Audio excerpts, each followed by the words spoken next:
I've been talking about food, let's start off with our food. Because, you know, we're doing using the food items. It may be for Christmas, it may be for Thanksgiving. And I want you to know, if in fact you're going to someone else's home for Thanksgiving dinner, and it's kind of like a potluck, and they ask you to bring the cups and the ice, you know what that means? They don't like your cooking. So, on the flip side, if someone asks you, what can they bring to your dinner, and you don't like their cooking, oh, ice and the paper product, because that's another expense that you put your food dollar in, but you forget the cups, the glasses, the spoons, the ice, the sodas. That can be a large percentage, especially if you have large families. So just a word to the wise. But if they say bring your potato salad, that's a good thing, or your sweet potato pie, or whatever, collard greens, or turkey, then you're on task. I have handed you out 3 sheets, and as soon as I get mine, we get started. I want to bring your attention to, first of all, 20 ways to save, spend less at the grocery store during the holiday. One of the ways we get caught up is we're so into the sale cost, but we don't take the time to see if items are truly on sale. What do I mean by that? You may see that a can of corn, 5 cans of corn at maybe about a 10 ounce is on sale for possibly $1. However, you may see that some of the larger items, 24 ounce or 36 ounce, might be on sale for $2.50. First thing we think, oh, 10 cans, $1, boom, that's the sale. But you have to go a little deeper and compare, and that's what we fail to do. Sometimes when we're buying those items, or say you have to buy 2 items to get 1 free in your food cost. So compare to make sure you truly are getting your items on sale. And that's a psychological marketing ploy, because a lot of people like to hear those dollars versus $2.75 or $1.99. What's $1.99? $2. But see, it's a psychological thing to think you're saving, but you're saving 1 penny. The next thing is to make sure, I always tell people, if you are purchasing items with coupons, how many of you anyway purchase food items with coupons? Anybody? Anybody? Okay, this is a strategy for you. During the month of November, every time you use your coupon, I don't care if it's 15 cents, I don't care if it's $1, I don't care if it's 75 cents, find that money for the month of November and see how much money you actually do save. That money that you save with those coupons, or even using the discount card, that can be part of your money for Christmas gifts. What happens, you all use your coupon, but you don't put that money aside. So it's almost like instead of paying the retail, you're paying yourself. So find that money. I don't care if it's 15 cents. Put it in a jar, and you will be surprised. So right now, if you would challenge yourself for this month of November, get a jar. Every time you use your coupon, put it in that jar.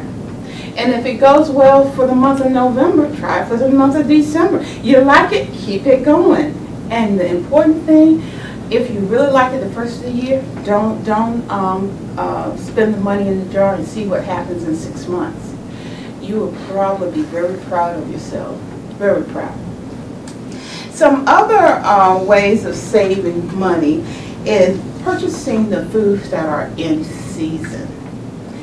A lot of times we like various fruits. It's out of season, so they have to ship the fruit in, or they have to ship the vegetables in. It's going to cost. It costs for shipping, so you are actually paying for shipping. Another way of saving food dollar is actually not buying convenient foods. And I'll give you an example of some convenient foods that you may not realize that you're actually paying for. The prime example is chicken. Now you think about it.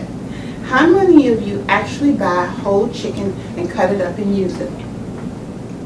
Whoa.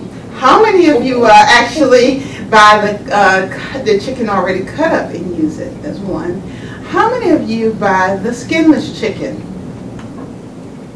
How many buy the skinless, boneless, cut up chicken? You may not think that that's convenience, but if you go back the next time you go and shop, you look for your chicken, the whole chicken, and I guarantee, almost guarantee you, if you are buying chicken cut up, boneless, and skinless, you're paying about $1 to $1.25 more per pound.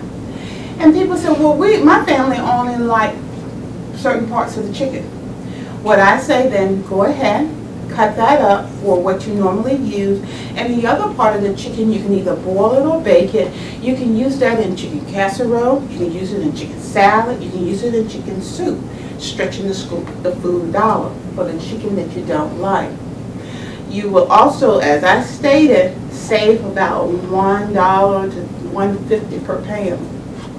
Another convenient food that you may not realize that you're using are salads. How many of you use the salad in the bag? Come on, man. Okay, that's convenience. I love that. I'm part of that group. I love that convenience because for me, lettuce sometimes go, old fast. But if you have a family that really do like a lot of salad, the lettuce head versus the cut up will probably be something for you. I'm just showing you some little ways that to cut the food dollar that you may not even realize that you're using. How many people actually make macaroni and cheese from scratch? Yay, Jackie! But a lot of us might use the box, and even some will go to the frozen section and use stove frozen and slap it in the oven because we are paying for food dollars. So if you really want to cut the food cost, you have to go all the way down to scratch. It's going to take more time because we're so busy. We want to have that convenience. Some of the other things that will help with the food dollar is actually avoiding some of the times during the week. Generally, the food cost is less during the middle of the week, as well as during not quite around the middle of the month. The most expensive times are the first of the month and the middle of the month. Those are the most expensive times. So if you can go to the stores, grocery stores between 1st and the 15th and 15th and the 30th, that's when they're a little lower. Also, as I stated, the middle of the week, because a lot of producers have their deliveries around the weekend, so they can start off Monday morning with fresh. By Thursday, Wednesday and Thursday, they want to hurry and get that out so they can get new products in. So they may reduce it just a little. Also, I stated earlier about comparison shopping. Some stores will go ahead and honor another store's advertisement, especially if it's the same items. If two stores are advertising the same item, like crab legs, Alaskan crab legs, and you take them the ad, some of the stores, such as Walmart, will go ahead and give you the sale that another store will have. So that's another way. These are 20 ways. I just wanted to highlight some of the ways, the most common ways that to save on the food dollar.